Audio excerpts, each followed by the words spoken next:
Syria से जुड़ा हुआ बड़ा अपडेट आ रहा है। इस वक्त दमिश्क में दहशत का माहौल बरकरार है। दुकानें और बाजार बंद होने लगे हैं। जरूरी सामान खरीदने निकल पड़े हैं लोग खाना पीना स्टॉक कर रहे हैं। बाजार में जरूरी चीजों की भारी किल्लत की भी खबर आ रही है। ये तस्वीरें आपको हम दिखा रहे हैं। लोगों के बीच अफरा तफरी मची हुई है क्योंकि उन्हें नहीं पता कि आने वाले दिनों में इस वक्त सीरिया में क्या होगा। ये लाइव तस्वीरें आपको दमिश्क की दिखा रहे हैं, जहां पर सड़कों पर अफरा तफरी का माहौल बना है। सायरन की आवाजें सुनाई पड़ रही हैं। दमिश्क में दहशत का माहौल है। दुकानें और बाजार बंद होने लगे हैं। जरूरी सामान खरीदने के लिए लोग इधर उधर भाग रहे हैं, लेकिन समस्या ये है कि लोगों की इतनी बड़ी संख्या में एक साथ बाजारों में निकलने से सामान विद्रोही लड़ाके सड़कों पर शूटिंग करते हुए, जश्न मनाते हुए साफ देखे जा सकते हैं। वहीं इस बीच कुछ ऐसे भी लोग हैं जो जश्न मनाते हुए एक दूसरे को गले लगाते हुए सड़कों पर नजर आ रहे हैं। बड़ी खबर, दमिश्क में एयरफोर्स बेस पर कब्जा हो गया है। मेजा एयरबेस पर बागियों का कब्जा। मेजा एयरबेस पर कई लड़ाकू विमान मौजूद हैं। फिलहाल जानकारी है कि यहां पर आवाजाही बंद होने की भी खबर है। इस बीच ये देखिए ये किस तरह की अफरा तफरी है इस वक्त दमिश्क में। सीरिया की राजधानी दमिश्क की वो तस्वीरें जिसके बारे में कई दिनों से चिंता जाहिर की जा रही थी, और अब आखिरकार आज ऐसा लग रहा है कि अंजाम की रात होगी। और आखिर जो कुछ भी होगा वो तय करेगा कि आखिर सीरिया में अब आने वाले दिन लोगों के कैसे होने वाले हैं। दमिश्क में एयरफोर्स बेस पर कब्जा होने की ये तस्वीरें। मेजा एयरबेस पर बागियों का कब्जा। मेजा एयरबेस पर कई लड़ाकू विमान इस वक्त मौजूद होने की खबर आ रही है।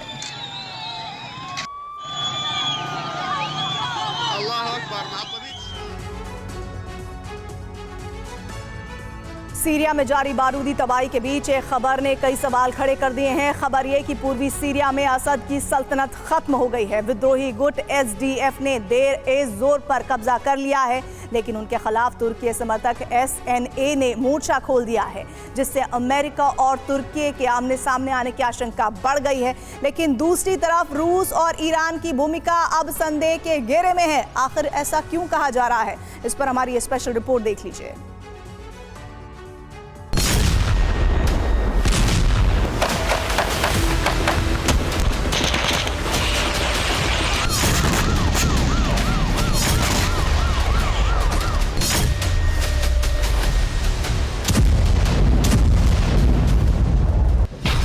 बशर सेना पर आघात, ईरान रूस ने खींचा हाथ।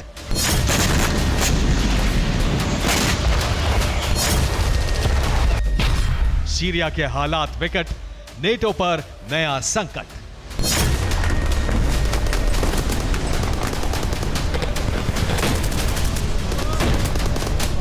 दक्षिणी सीरिया में असद आर्मी की मजबूत स्थिति को कमजोर करने के लिए जो ऑपरेशन इस समय जारी है, वो महाविनाशक युद्ध के मोर्चे पर ऐसा रणनीतिक कदम है जिसमें यह फैसला हो जाएगा कि आने वाले दिनों में जब रूस और अमेरिका सीधे टकराएंगे तो कौन किस पक्ष को चुनेगा।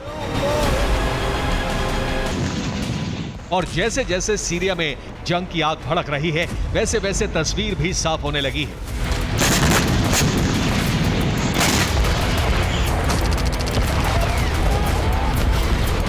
भविष्य की स्थिति को साफ करने के लिए हालांकि अभी थोड़ा समय और बाकी है, लेकिन सीरिया में विद्रोहियों को मिल रही मदद बता रही है कि जल्द ही असद सेना के नियंत्रण वाले क्षेत्रों पर विद्रोहियों का कब्जा हो सकता है।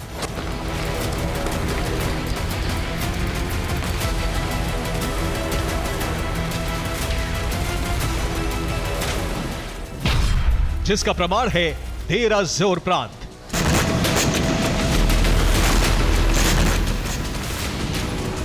ये सीरिया का वो पूर्वी क्षेत्र है जहां से असद सेना और मददगारों की सप्लाई लाइन भी बनी हुई थी, लेकिन इसी क्षेत्र पर अब विद्रोहियों का कब्जा है।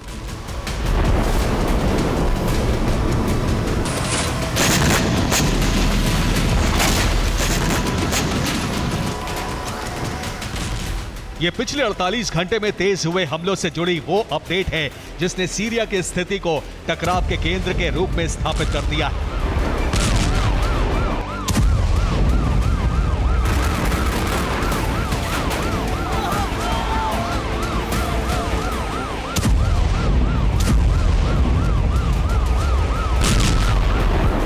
और ये बात दावे के साथ इसलिए कही जा सकती है क्योंकि देर जोर में सिर्फ जीत हार तक हालात सीमित नहीं है, बल्कि भविष्य के संकट को स्पष्ट करने वाली तस्वीर यहां उभर कर सामने आई है। और हम ऐसा क्यों कह रहे हैं, इसे हालिया स्थिति से समझ लीजिए। दरअसल सीरिया से असद शासन को उखाड़ फेंकने के लिए विद्रोही संगठन उत्तरी क्षेत्र में ज्यादा सक्रिय रहा है। इसलिए आफरीन, ताल अबियाद, रसल आइन पर तुर्की समर्थक एसएनए का मजबूत कब्जा है।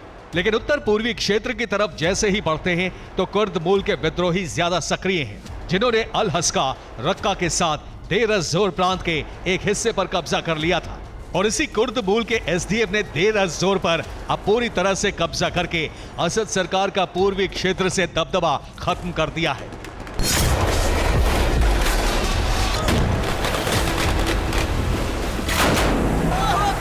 और इसकी पुष्टि करता है ये वीडियो, जिसमें साफ तौर पर नजर आ रहा है कि ईरानी मिलिशिया और असद सेना ने कैसे विद्रोहियों को अपना क्षेत्र खुद सौंपा।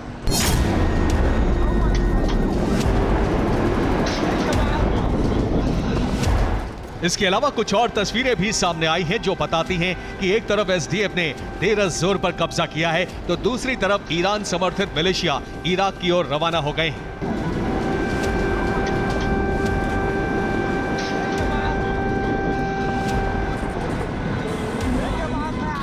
जो बताते हैं कि देर जोर को लेकर जो दावे किए जा रहे हैं वो सच है, लेकिन यही सच्चाई भविष्य के संकट की पुष्टि भी कर रही है। दरअसल सीरियन डेमोक्रेटिक फोर्स को अमेरिका से मदद मिल रही है, लेकिन कुर्द मूल के संगठन एसडीएफ का तुर्की हमेशा विरोध करता है और तुर्की की सीमा के आसपास भी कुर्द मूल के लोग एर्दोआन को बर्दाश्त नहीं है। इसलिए जैसे ही देर जोर पर एसडीएफ ने कब्जा किया, वैसे ही तुर्की ने देर जोर के लिए नया ऑपरेशन लॉन्च कर दिया। इस ऑपरेशन के तहत विद्रोही संगठन सीरियन नेशनल आर्मी को तुर्की ने हथियार सप्लाई कर दिए हैं और तुर्की से मदद प्राप्त एसएनए ने एसडीएफ के खिलाफ ऑपरेशन शुरू कर दिया है। यानी देर जोर पर कब्जे की जंग अब एसएनए बनाम एसडीएफ हो गई है।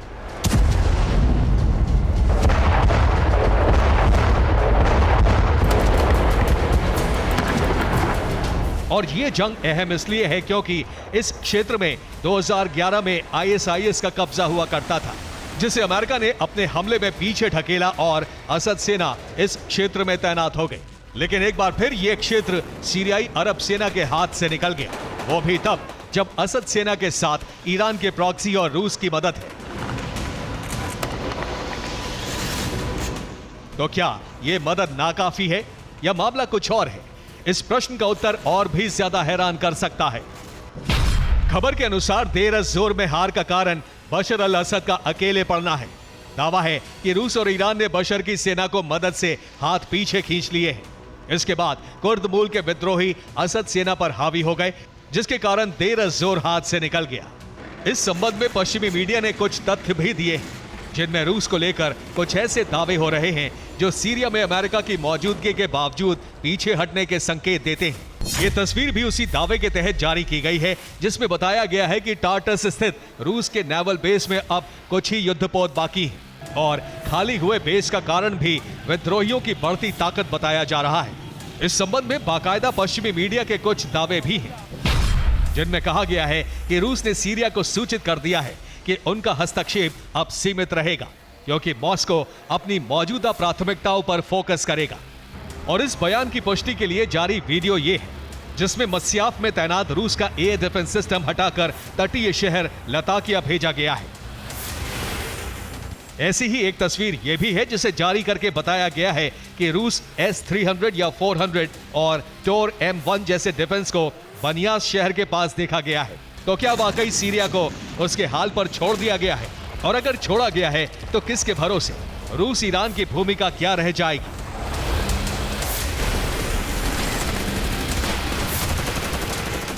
दरअसल इस समय सीरिया को लेकर दो स्थिति है। पहली ये कि या असद वाकई जंग में अकेले पड़ गए हैं या फिर ये एक प्रोपेगेंडा है। अगर असद वाकई अकेले हैं तो फिर उनके पास भागने के अलावा दूसरा रास्ता नहीं है, लेकिन ये प्रोपेगेंडा है तो इसके कई संकेत हैं। पहला ये कि ईरान और रूस बाहर से हमले कर सकते हैं। इसके अलावा सीरिया के आम नागरिकों की मौत के जिम्मेदार वो नहीं होंगे। तो वहीं रूस और ईरान मिलकर सेना भी जंग में उतार सकते हैं।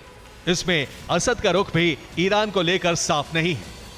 और ऐसा इसलिए क्योंकि बशर के लिए ईरान की बात मानना इजराइल को मिलने वाला अब तक का सबसे बड़ा मौका हो सकता है, जो तुर्की की आंख मिचौली के बीच बशर अल असद के लिए घातक साबित हो सकता है, क्योंकि देर जोर पर कब्जे के लिए एसएनए कूच तो कर गई है, लेकिन एर्दोआन का रुख साफ नहीं है। अब हो सकता है कि सीरिया को लेकर ईरान और रूस किसी नई रणनीति पर आगे बढ़ रहे हैं, लेकिन सीरिया को लेकर तुर्की का रुख साफ है। एर्दोआन अपनी सीमा और निजी हित के लिए काम करेंगे, फिर बशर की सल्तनत रहे या ना रहे। Bureau report, TV9, Bharatvarsh.